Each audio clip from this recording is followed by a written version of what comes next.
feeling with only just a few games to go? Yeah, good. We're feeling good. We've trained all week. We've had a good week. We trained on the pitch, which gives everybody a boost. Obviously, the stand of our pitch is superb. So we've trained there. It's been good. We've had some good work done. So we're looking forward to the game. I suppose it's looking at the pressure end of the season now.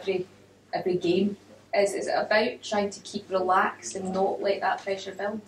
I don't think you can hide that there's pressure. I don't care what way you do it. There's obviously pressure.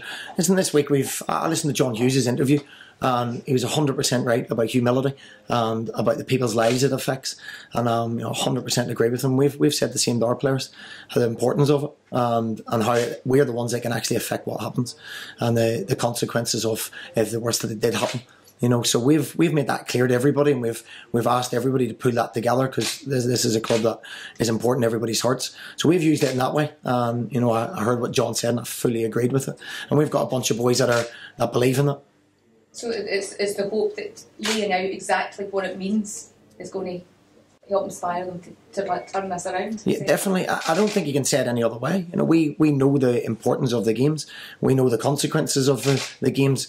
We also know the rewards of it. We also know the effect it has on people around this football club, and that's what we've played at, and that's what we've told the players. They have to know the importance because we're the ones that can affect it.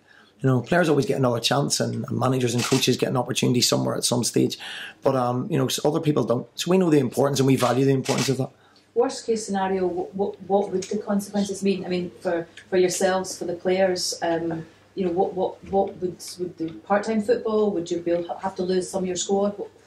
Have you been thinking about that? Well, of course. I've been involved in clubs before.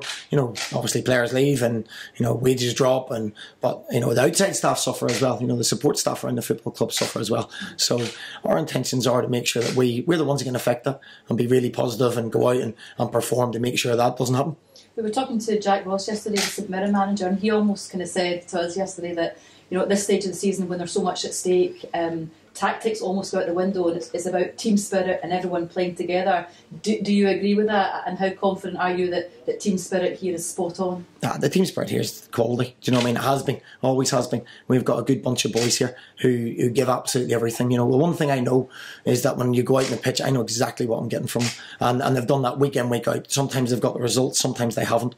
But there's never been bar 30 minutes maybe at Partick, our energy levels and desire levels can't be questioned, I don't think. But I agree, yes, tactics go right out the window. It's a desire and who wants to win it the most, and who can handle the occasion as well. How do you cope with that as a manager? Because I guess, when you're sitting down preparing your team, your tactics are very much kind of part of things, and how you're going to set your team out to try and win a football match. But when that does go out the window and it's just everyone, for themselves, what role do you play in that? Well, to be fair, listen, we're organised. We know exactly what we're trying to do. And I think when you go to see the boys in the pitch, that they're organised, they're disciplined, they know what they're trying to do. But if you do that without putting the desire and the passion and winning second balls into, then it doesn't matter. I think that's what the managers mean when they say the tactics go out the window. You still have to play that disciplined shape, and it doesn't completely go out the window. But the importance of winning second balls and fighting for every ball becomes paramount in the last 4 games. What do you make of Ross County? They've been turning on the style recently, haven't they? They've done well recently, yeah. They're unbeaten in the last 4 games. Other than Celtic, they've got the best record in the league at this moment in time, the last 4 games. So, they've been able to turn it around. So that gives us the same motivation. We've got 4 games, and there's absolutely no reason why we can't build on these 4 games. I think the last game was a huge game, but it's probably even bigger because you can take Ross County back down with you and keep yourself on the other teams as well. Yeah, I think probably, maybe bar Kilmarnock slightly, and only slightly. Everyone's, their massive games. If we beat Ross County, they're back in the mix again. It was the same last week, and I think it'll be the same for every game until the end of the season.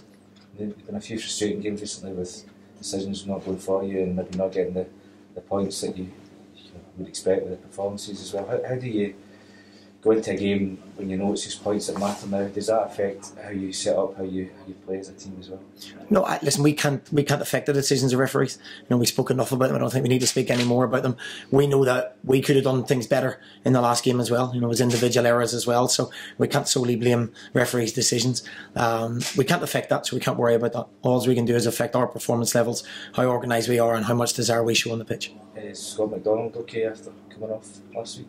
Yeah, it was just a little bit of cramp. a little bit of cramp. So yeah, he's trained all week, so no, there's not a problem there. No, other injuries with what have we got? What have we got? Bar Stephen Pearson hasn't trained all week, so he may be a doubt. And Stephen Hamill pulled out of training yesterday, but we're hopeful he'll be fit. Blythe, is he available for selection? No, he's not available yet. No, he's still injured. James McFadden's played a couple of under-20s games this week. Did you see him featured before the end of the season? Quite possibly, yeah. He's in the squad. Obviously, we're low on numbers. We have got a lot of injuries. Young Jack McMillan broke his wrist during the week as well. So our fullback options are extremely limited, with Richard Tate being out as well. So yeah, Faddy comes back into it again. Obviously, we know what Faddy's got. We know, maybe he's not going to give you 90 minutes anymore. But yeah, he's played the last 2 reserve games, so we'll see where he is today. He's in the squad for tomorrow? Yes, he is, yeah. Is he, I mean, obviously everyone knows what he's done here and elsewhere as well. Is he the kind of player that, you might be looking just for that bit of spark, that bit of wonder goal, whatever it may be, he might provide that? Well, we know what he's done in the past. We're all well aware of that there. He's not trained on a regular basis, so we're just trying to get him back to full fitness again, so that we maybe do have the option to put him on for 5-10 minutes. We know if he gets hold of the ball, he'll keep it for us. But at this stage, he's very much trying to get back to fitness again.